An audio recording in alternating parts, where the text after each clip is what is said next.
जो सफाई कर्मचारी भर्ती 2023 13,184 पदों पर जो स्वायत्त शासन विभाग की ओर से विज्ञप्ति निकली है 9 जून को, उसकी जो भर्ती प्रक्रिया है, सरकार ने गाइडलाइन तो जारी कर दी, लेकिन जो भर्ती प्रक्रिया है उसमें एक अनुभव का एक वो डाल रखा है चैप्टर।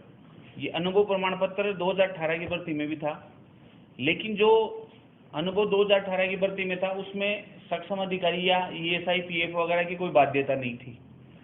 और अब जो ये विज्ञप्ति निकली 2023 की, इसके अंदर इन्होंने सक्षम अधिकारी की बाध्यता डाली है।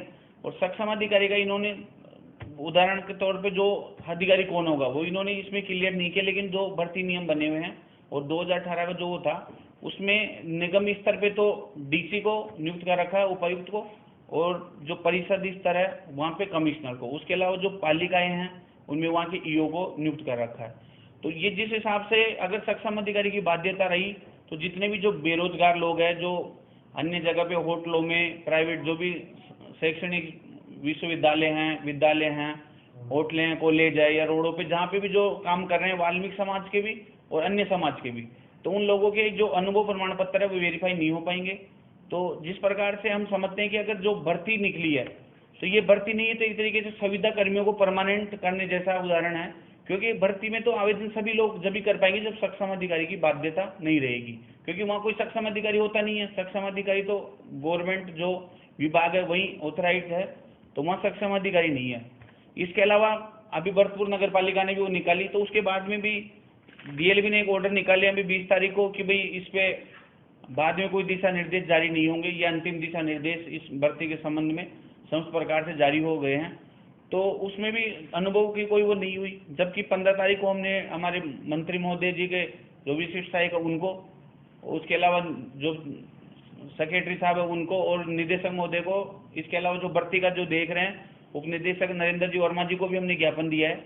उन्होंने बोला कि जल्दी हम इसमें संशोधित करेंगे, लेकिन अभी तक इसमें जैसे कोई संशोधन नहीं हुआ। तो इस हिसाब से आज 20 तारीख से इसके आवेदन भी चालू हो गए, लोग आवेदन भी नहीं कर पा रहे हैं। तो एक बहुत बड़ी ये जटिल प्रक्रिया बेरोजगारों के सामने बन चुकी है। इसके अंदर ना तो बेरोजगार आवेदन कर पा रहा है, ना ये समझ पा रहा है कि हम लोग करें तो क्या करें, ना तो DLB की तरफ से फॉर्मेट जारी हुआ, जबकि 2012 की जो नियमों से भर्ती हो रही है उसमें भी कहीं भी सक्षम अधिकारी का कोई हवाला नहीं है कि भाई इसमें जो अनुभव प्रमाण पत्र है उसमें सक्षम अधिकारी होना अनिवार्य है। तो इसके अलावा जो कल हमने देखा आज की न्यूज़पेपर में आई है कि जो यूनियन अध्यक्ष उनके द्वारा कुछ चुनिंदा फर्मों के नाम दिए गए हैं। तो ये चुनिंदा फर्म ही अगर अनुभव बनाएंगे तो बाकी लोग फिर कहाँ से बनाएंगे जो इनके पास काम नहीं किए। तो ये तरीके से भ्रष्टाचार होगा और लोग दर दर की ठोकरें खा रहे हैं और खाने के लिए मजबूर हो जाएंगे, आवेदन ही नहीं कर पाएंगे। तो इन सभी चीज़ों को ध्यान में रखते हुए हम लोगों ने निर्णय लिया है कि पूरे प्रदेश के जितने भी बेरोजगार हैं उनको जिस प्रकार से परेशानी आ रही है उनको देखते हुए अगर इस हफ्ते के अंदर अनुभव को लेकर अगर कोई शिथिलता नहीं दी जाती है, इसका फॉर्मेट जारी नहीं होता है, ये अनुभव प्रमाण पत्र में जो बाध्यता कर रखी है सक्षम अधिकारी की अगर ये नहीं हटाई जाती है तो पूरे प्रदेश की जो भी 176 नगर निकाय है वहाँ सभी जगह ये परेशानी आ रही है। तो पूरे प्रदेश के वाल्मीकि समाज और सर्व समाज के जितने भी बेरोजगार हैं उन सभी को लेकर हम या तो हमारे मंत्री महोदय शांति धारीवाल जी के आवास का या मुख्यमंत्री आवास का एक बड़े बेरोजगारों के साथ में बड़ी संख्या में हम लोग एक आंदोलन या धरना प्रदर्शन करेंगे और उसकी समस्त जिम्मेदारी सरकार की होगी, क्योंकि जिस प्रकार से अगर ये इसको संशोधित नहीं करेंगे तो बेरोजगार अपना फॉर्म ही नहीं भर पाएंगे। इसके लिए वाल्मीकि समाज के कई संगठनों ने और जो आयोग के उपाध्यक्ष उन्होंने भी लिख के दिया है, लेकिन कोई संबंधित संशोधित गाइडलाइन ही नहीं आ रही। तो मैं समझता हूँ इस प्रकार से ये करना बिल्कुल गलत है। बेरोजगारों के हितों के साथ कुठाराघात हो रहा है। या तो प्रशासन स्वायत्त शासन विभाग इसका इस हफ्ते के अंदर संशोधित निकाले जिससे हर बेरोजगार पूर्व की बात आवेदन कर सके, अन्यथा अगर ये बाध्यता नहीं हटाई जाती है तो हम लोग बड़े स्तर पर आंदोलन करेंगे। यही हम आज मीडिया के माध्यम से प्रदेश के बेरोजगारों को भी और सरकार को संदेश देना चाहते हैं। आपका जो आंदोलन और घेराव है ये कहाँ पर है? आंदोलन या घेराव ये तो हमारे मंत्री महोदय के आवास पर या फिर मुख्यमंत्री आवास पर हम लोग करेंगे। 21 तारीख को कहाँ से कहाँ तक रैली निकालेंगे?